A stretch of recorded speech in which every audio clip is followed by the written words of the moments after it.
चारनै दिनको यो पापी चोला यो मैलो गुमानी आखिर एक दिन हावाले छर्छ दुई मुठी खरानी। आखिर खरानी न हो बागमतीमा आएर चाहिँ खरानी भएर जाने यो धन सम्पत्ति केही लानेवाला त छैन कि कसैले लैजान्छन् भने म उसको पाउ पर्न तयार छु, ल 5 रुपियाँ लिएर म जान्छु भनेर तयार भयो भने उसकै पाउ भएर उसै सेवा गर्ने त कोही छ? अहिलेसम्म तपाईँका बाबाजेले कहिले 5 रुपियाँ 10 रुपियाँ लिएर गए, आर्यघाटबाट लिएर गए? उही खरानी भएर गयो। त्यस कारण चारनै दिनको यो पापी चोला यो मैलो गुमानी आखिर एक दिन हावाले छर्छ दुई मुठी खरानी। त्यही दुई मुठी खरानी त हो। के अहङ्कार गर्ने, के फुर्ती गर्ने, के घर छ भन्ने, के गाडी छ भन्ने, के छोराछोरी छ भन्ने, तिनीहरू छोडेर जान्छन्, आफै तिनलाई छोडेर जानुपर्ने छ।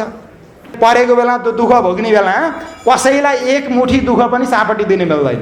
त्यो घुँडा दुखिया छ नि तपाईँहरूको, लौ न नाति अलिकति आधी चाहिँ घुँडा दुखेको सापट्टि लैजा भन्दा लान्छ, दिन मिल्छ? यो सुगर भएको औषधि खानुपर्ने छ नि, त्यो औषधि या नाति तैँले खाइदिएर आज मलाई झ्याउला भनेर हुन्छ? यसकारण चारनै दिनको यो चोलामा धेरै अहङ्कार गरेर यस्तो भयो उस्तो भयो भनेर केही गर्नु पर्दैन। उसले समयले सबैलाई ठिकठाक लगाउँछ।